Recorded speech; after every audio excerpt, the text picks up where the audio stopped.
नमस्कार। सर्वांगीण शिक्षा चैनल में आप सभी का स्वागत है।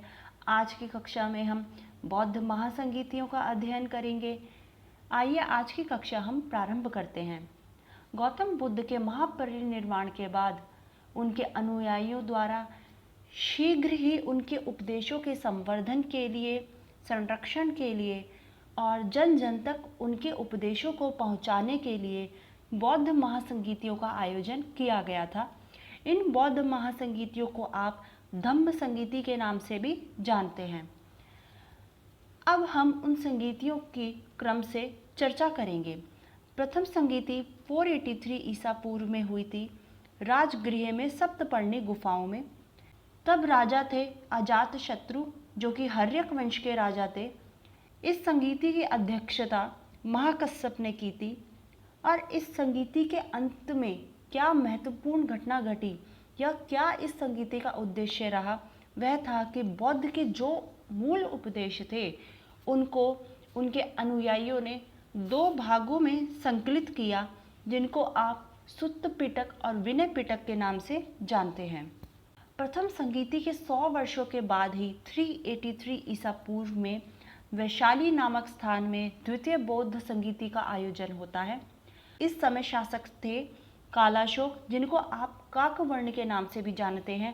यह शिशुनाग वंश के राजा थे। इसकी अध्यक्षता सब्बकामी या जिनको सर्वकामी, कहीं कहीं सर्वकामिर नाम भी प्राप्त होता है, इन्होंने इनकी अध्यक्षता की थी। इस समय बौद्ध संघ में अनेक मतभेदों के कारण वह बौद्ध संघ दो भागों में विभाजित हो चुका था, स्थविरवादी और महासांगिक। स्थविरवादी को आप पूर्वपंथी भी कह सकते हैं और महासांगिक जो है पश्चिम पंथी कहलाते हैं। स्थविरवादी कौशाम्बी, अवंती आदि क्षेत्रों में फैले हुए थे और महासांगिक वैशाली तथा पाटलिपुत्र इत्यादि के क्षेत्रों में ये फैले हुए थे। अब मतभेद इतने हो गए थे कि तीसरी बौद्ध संगीति का आयोजन 251 ईसा पूर्व में हुआ, पाटलिपुत्र नामक नगर में। यह मौर्य वंश के महान शासक सम्राट अशोक ने आयोजन करवाई थी। इस संगीति की अध्यक्षता मोगलीपुत्तिस ने की थी। क्योंकि बौद्ध धर्म में इतने मतभेद हो चुके थे, उन मतभेदों के विरुद्ध कठोर नियमों का प्रतिपादन करके बौद्ध धर्म को स्थायित्व प्रदान करने का निश्चय करके सम्राट अशोक ने इस संगीति का आयोजन किया था। इस संगीति के दौरान एक महत्वपूर्ण घटना यह होती है कि अभिधम्म पिटक नामक तृतीय पिटक का संकलन किया गया।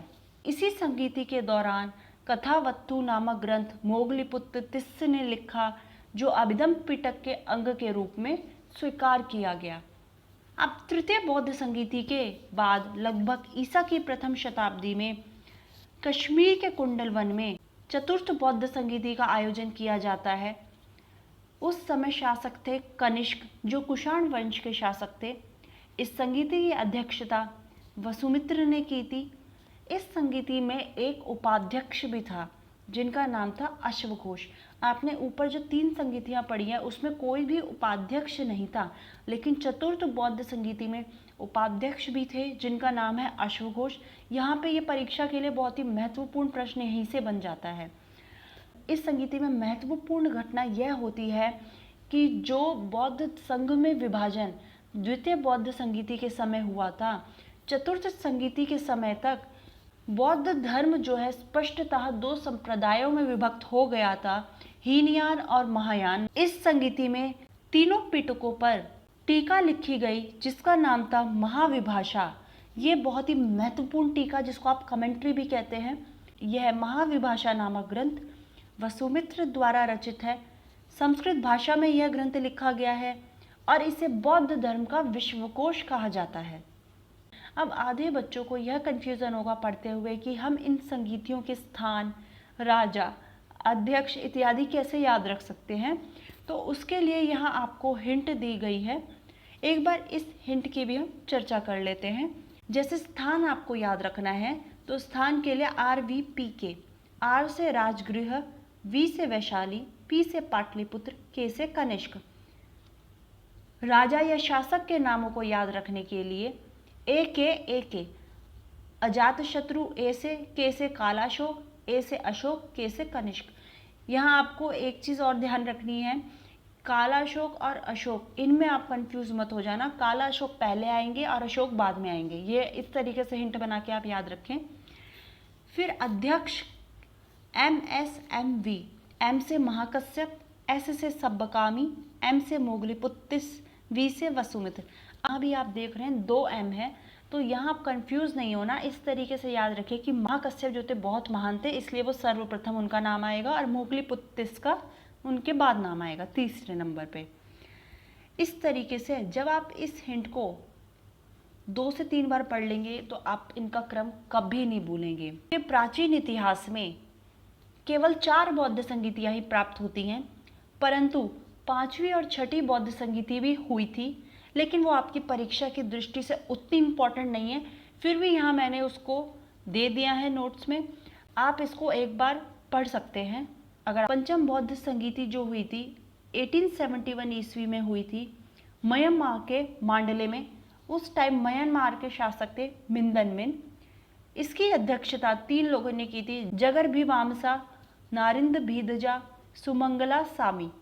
इस सभा में बुद्ध के जितने भी उपदेश थे उनको पाली भाषा में सुनाया गया था, जिससे यह पता लगाया जा सके कि कहीं किसी उपदेश या नियम में कोई कुछ बदलाव तो नहीं किया गया है, कहीं कोई चीज़ विकृत तो नहीं हो गई है, या पूर्णतः किसी उपदेशों से हटा तो नहीं गया है। इस उद्देश्य से इस संगीति का आयोजन किया गया था। 1954 ईस्वी में 6th बौद्ध संगीति होती है।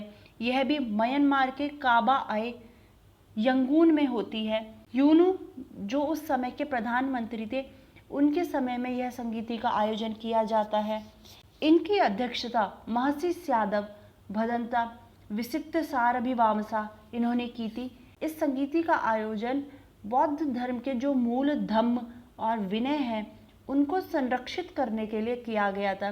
संगीति के दौरान दूसरी महत्वपूर्ण घटना यह हुई थी कि महापाषाण गुहा का निर्माण किया गया था, जो भारत के सप्तपर्णी गुफा के समान थी।